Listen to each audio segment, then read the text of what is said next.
अस्सलामुअलैकुम नाज़रीन, एक नई वीडियो के साथ मैं हुआ मेज़बान रज़ा अब्बास। क्या पाकिस्तान ईरान के खिलाफ अपने अड्डे देने जा रहा है और बदले में पाकिस्तान को कश्मीर की पेशकश की गई है? ये दो खबरें बहुत तेज़ी के साथ गर्दिश कर रही हैं। क्यों गर्दिश कर रही हैं,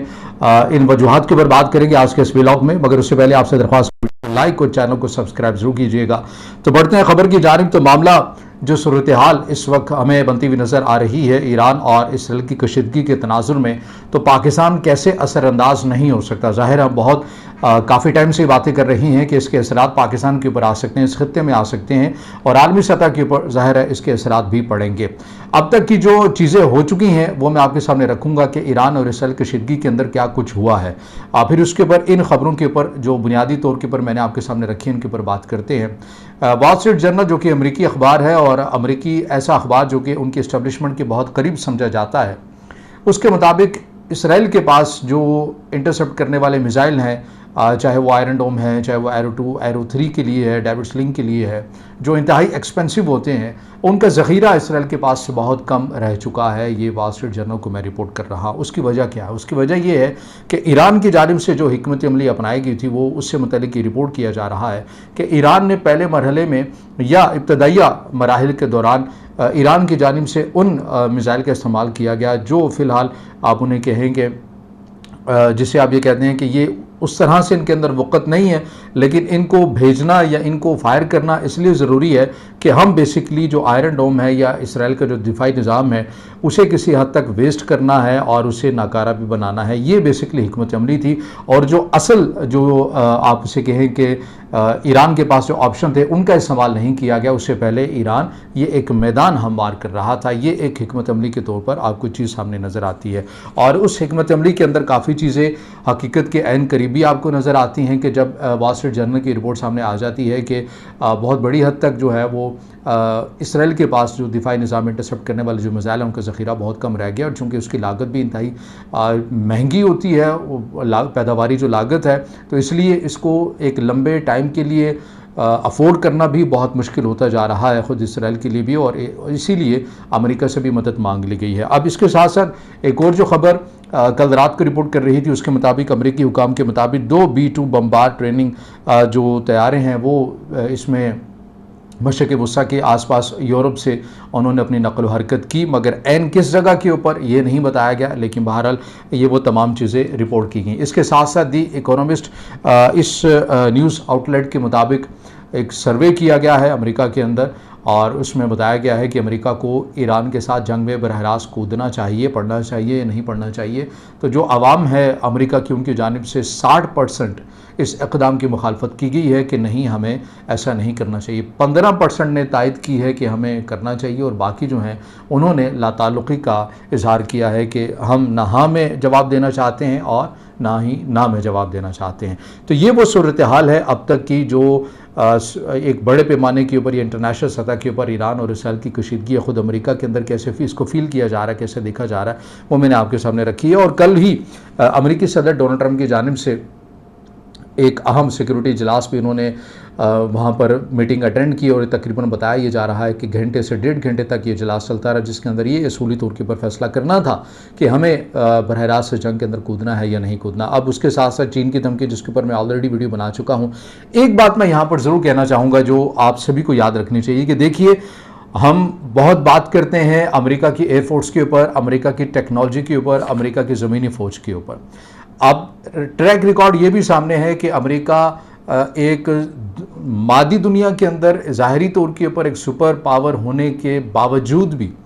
जहाँ जहाँ भी अमेरिका ने जंगें लड़ी हैं, ख़ुद बरह रास्त जाके जंगें लड़ी हैं, चाहे वो अफ़गानिस्तान में लड़ी है, चाहे वो वियतनाम में लड़ी है, चाहे वो जहाँ भी लड़ी हैं, इराक़ में भी लड़ी हैं,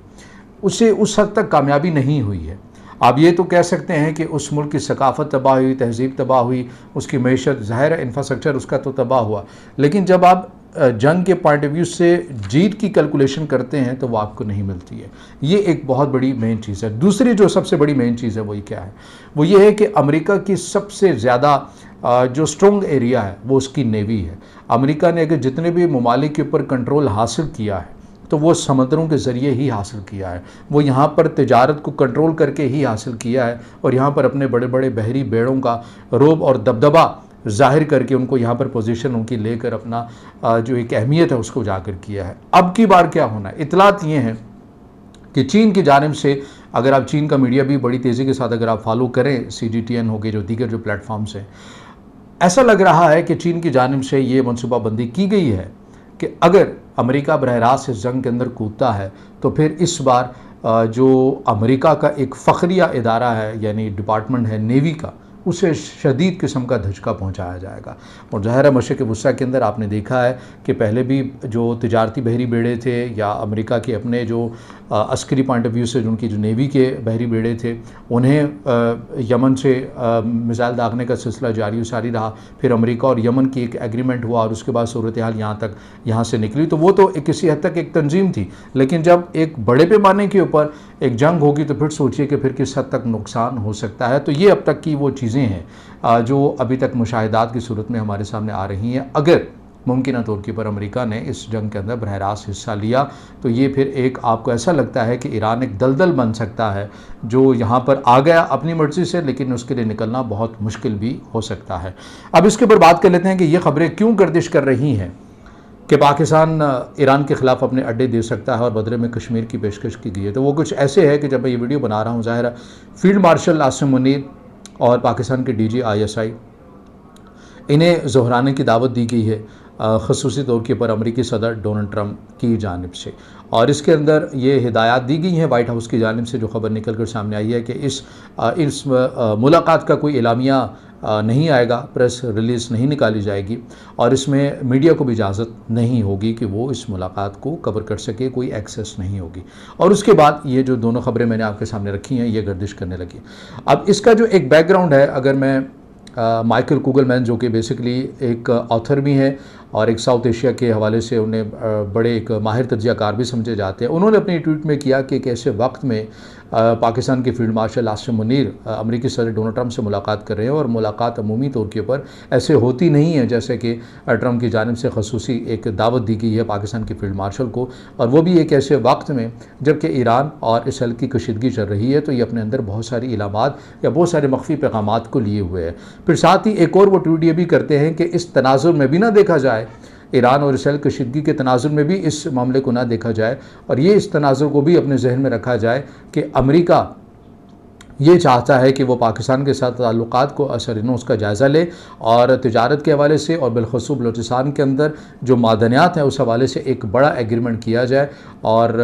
डिजिटल करेंसी के पॉइंट ऑफ व्यू से भी एक एग्रीमेंट किया जाए और फिर इसको लेकर चला जाए। पाकिस्तान अमेरिका क्यों चाहता है कि ताल्लुकात को अज़रनो जायज़ा लेना है और ये चीज़ें करनी हैं, तो यह आपको याद होना चाहिए कि अमेरिका की जानिब से, मगरिब की जानिब से एक बहुत बड़े वक्त तक भारत के ऊपर इन्वेस्ट भी किया गया, भारत की मैशत को सहारा भी दिया गया, बड़ी बड़ी इन्वेस्टमेंट सरमायाकारी भी हुई, भारत के अपने भी बिजनेसमैन ने अपनी एक पोजीशन बनाई, इसमें भी कोई इनकार नहीं। लेकिन ये जो 4 दिन का मामला हुआ पाक इंडिया कशीदगी का और उसके बाद जिस तरह से भारत को सुबकी का सामना करना पड़ा है, मगरिब और बिलखसूस अमेरिका जो है वो तो इस नतीजे के ऊपर पहुँच चुके हैं कि भाई भारत तो कम से कम चाइना का मुकाबला नहीं कर सकता, हम तो एक टाइम से इसको तैयार कर रहे हैं और हमने तो आलन इलान इसको तस्वीराती पार्टनर भी कहा है। तो इसके अब बात जो है ये सूरत हाल आपको तब्दील होती हुई नज़र आए कि नहीं भाई, हम पाकिस्तान को ऐसे नहीं छोड़ सकते, हमें पाकिस्तान के साथ निगोशिएट करना है। और यही वजह है पेंटागन के जो जनरल हैं कोरिला, वो कहते हैं कि हमें पाकिस्तान के साथ ताल्लुकात को तर्क नहीं करना चाहिए, Pakistan security point of view से हमारा एक बड़ा एक अहम इत्तेहादी भी है और जहाँ जहाँ हमें मुश्किल दरपेश आती है पाकिस्तान हमारे साथ ताउन भी करता है। अब ट्रंप क्या चाहते हैं? ट्रंप ये चाहते हैं पाकिस्तान को इस तरह से इंगेज किया जाए, चाइना को भी पैगाम दिया जाए, भारत को भी पैगाम दिया जाए और पाकिस्तान के साथ ताल्लुकात को एक तिजारत के पॉइंट ऑफ व्यू से लेकर आगे बढ़ा जाए। लेकिन ये पाकिस्तान के लिए बहुत मुश्किल है, पाकिस्तान के लिए बैलेंस करना बहुत मुश्किल है। बैलेंस करना इसलिए मुश्किल है कि पाकिस्तान जब अमेरिका की जंग लड़ भी रहा था अफ़गानिस्तान के अंदर, तब भी पाकिस्तान के मिसाइल प्रोग्राम के ऊपर पाबंदियां लगने का सिलसिला जारी और सारी था, अमेरिका की जानिब से रुका नहीं था। और ये वो वक्त था जब पाकिस्तान इस नतीजे के ऊपर पहुंच चुका था कि अब हमें ख़ुद मुख्तार होना है और हमें एक और क़ुव्वत को तलाश करना है जिसके इश्तराक से हमने अपनी तस्करी क़यादत को खड़ा करना है, और वो फिर चाइना की सूरत में आई। अब एक ऐसे वक्त में जब पाकिस्तान अमेरिका या मगरबी दुनिया के ऊपर उस तरह से रिलाय नहीं करता अस्करी क़ुव्वत के पॉइंट ऑफ व्यू से भी,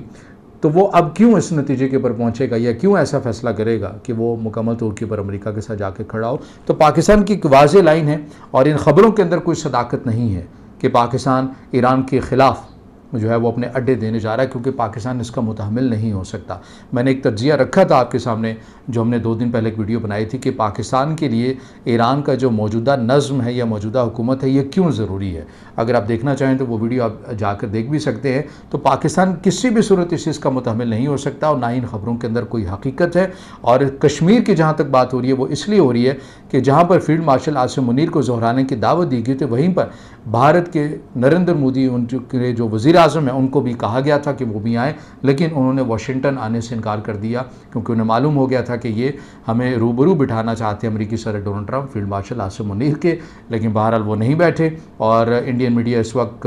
सफ़े मातम भी बिछी हुई है, गम भी मना रहे हैं कि क्यों फील्ड मार्शल आसिम मुनीर को खसूसी तौर के ऊपर दावत दी गई है, जबकि अमेरिका तो हमारा तस्वीराती पार्टनर है। तो ये वो तमाम चीज़ें हैं जिसके बाद कश्मीर की जो खबर है वो चल रही थी कि मुमकिन तौर के पर अमेरिकी सदर डोनाल्ड ट्रंप ये चाहते हैं कि मैं कश्मीर के मामले को क्लोज़ करूं और दोनों ममालिक को पास बिठाकर और ये मामला हल करूं। और इसमें ज़ाहिर है ट्रंप एक गैर रवायती सियासतदान भी है, वो जानते हैं कि पाकिस्तान की असल क़ुव्वत किसके पास है, इसीलिए उन्होंने पाकिस्तान के वज़ीर आज़म को दावत नहीं दी, पाकिस्तान के फील्ड मार्शल को दावत दी, क्योंकि उन्हें भी पता है कि रियासत पाकिस्तान के अमूर कौन चलाता है। तो बहरहाल ये वो चीज़ें हैं कि कश्मीर की खबर क्यों उभर कर सामने आई, उसके पीछे ये वजह है। और पाकिस्तान के अड्डे दे सकता है ईरान के ख़िलाफ़, इस खबर के अंदर कोई सदाकत नहीं है और पाकिस्तान ना ही इस चीज़ का मुतहम्मिल हो सकता है। तो ये अब तक की अपडेट्स हैं जो मैंने आपके सामने रखी हैं। अब इससे जुड़ी जो भी मज़ीद अपडेट्स आती रहेंगी आपके सामने रखेंगे। अगर आप समझते हैं कि वीडियो मालूमाती है तो फिर इसे ज़रूर लाइक भी कीजिएगा, कमेंट्स में ज़ाहिर ख्याल कीजिएगा और चैनल को सब्सक्राइब जरूर कीजिएगा।